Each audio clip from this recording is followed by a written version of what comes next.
Hi, sir. So, can you share your journey as a caricature artist and tell me what does inspired you to become a caricature artist? How was your caricature journey started and what inspired you to choose this art form? Right.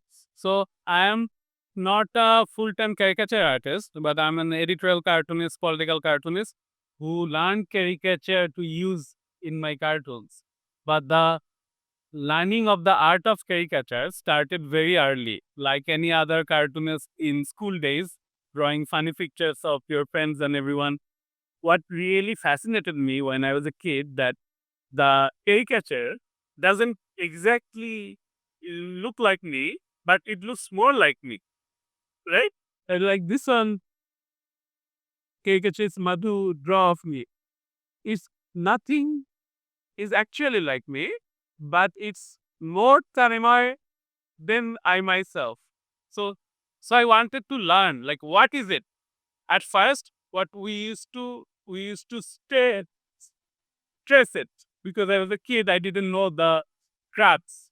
We used to trace it, then maybe made the hair a bit longer or the jaw a bit bigger. That's how I started because there was nowhere to learn in Bangladesh when I started caricaturing. But slowly through internet, through old books from street bookshops, I realized that there is an art about it. There are techniques, teachings about it, and I started learning the art of caricature.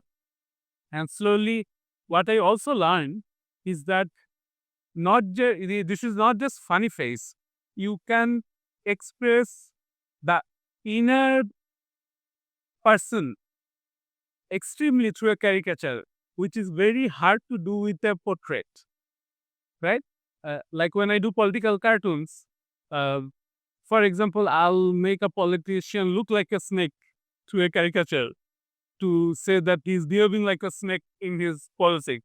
So things like that, or in a caricature, maybe if you wear the big nose like this, the person will feel more snobbish, you know.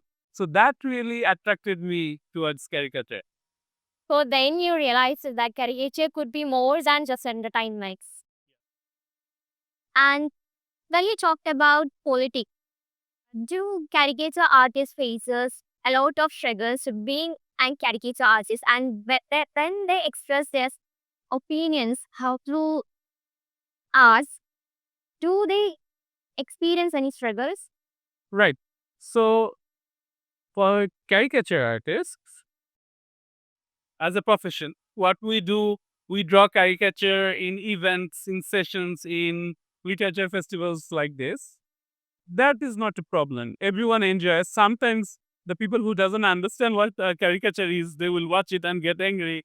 But we believe that's our part of the job. Even someone gets angry, I'll manage. So you have many experience like that. Yeah, that's not a problem. The real problem happens when we use caricature in political cartoons because because when we draw political figures, they are heavyweight people. In our South Asian politics, politician doesn't want to be joked at. They want the gravity. But the power of democracy is this: you are allowed to laugh at the uh, people in government services, right? That's not illegal. You're welcome to it. So I think in that way, political cartoons, caricatures are the most democratic practice because it gives you the right to give your opinions, laugh about it. No one is above the law, and it reminds the people in power that they are servants to the people. People can laugh at their work, not directly to the person or the personal life. That is not welcomed, I think. But when you are doing a government service, I can laugh about the shitty service you have done, right? So when we do that, we draw political cartoons. We do time to time face a lot of pressure. For example, in the era of the last government, I have faced many different angles of pressure. I didn't face direct threats, but I have face pressure tactics. For example, it's been said that when a democracy is under pressure, the first group of person who realize are the cartoonists. So I remember back in 2012 when I first and we the cartoon started saying that there's not enough freedom of speech. The people in power told us you are destroying the reputation of the country. So politicians come up with this kind of terms, vague terms, destroying reputation, this and that. But what happens if you don't practice, right? Put the people in power in question. Ultimately, uh, corruption begins, and it goes to a point that we have seen in many years. Then general people suffers, and it goes uncontrollable. So yes, I have faced many troubles for doing political cartoons, but that's also part of the job. Difficult for caricature artists to give their opinions and criticism through this kind of arts, right? Yes, because it's so direct, right? It's universal. Anyone can understand it. That's the message. That's the power of cartooning.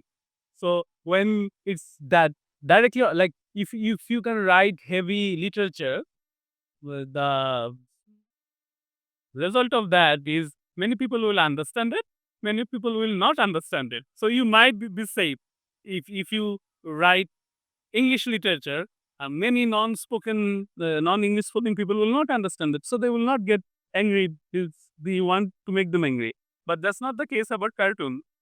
Even if the person doesn't understand the language, they will understand the cartoon. So the as I told you my teacher's story, the heavier the communication, the heavier the cartoon, the heavier the response. So when we come to artificial intelligence, Right. we know that artificial intelligence is becoming more popular and more dangerous. When we take the case of caricature artists, is that is there any chance to struggle or face any challenges because of artificial intelligence? Completely. What I believe, when you are not practicing ideas, you are rather focused on skill. Skill can be replaced. For example, there were before mathematicians who used to do all math by their head. Then calculator came. So in that way, those mathematicians are no more needed to do big solve math problems, but they are needed to solve bigger math problems, not just divide and plus and So what I'm saying is, if you are not inventing a new style or new future of caricature, you are not using that art to communicate or execute a bigger idea. If you are repeating the same skill again and again, there's a chance machine can take over. So machines can also replace. We are saying that machines can replace artists, No, right? that's not what I'm saying. Then What I'm saying, uh, practices that doesn't need continuous discovery, machine can replace that. Because ultimately that's not creative. What I'm saying is, a person who draws the same village scenery and sells it every day, not necessarily is an artist, but a good craftsman. A craftsman, an artist, bakes himself every day, invents something new. That's what I'm saying.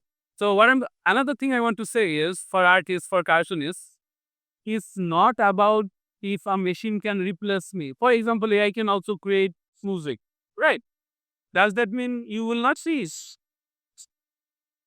You will see. If it's not the same, like people think if I cannot earn money with it, I will not practice art. That's not the case. Yes, many people can use caricature through AI, and then we don't need to buy it. So what happens as a caricaturist? I am not being able to do the business and the money.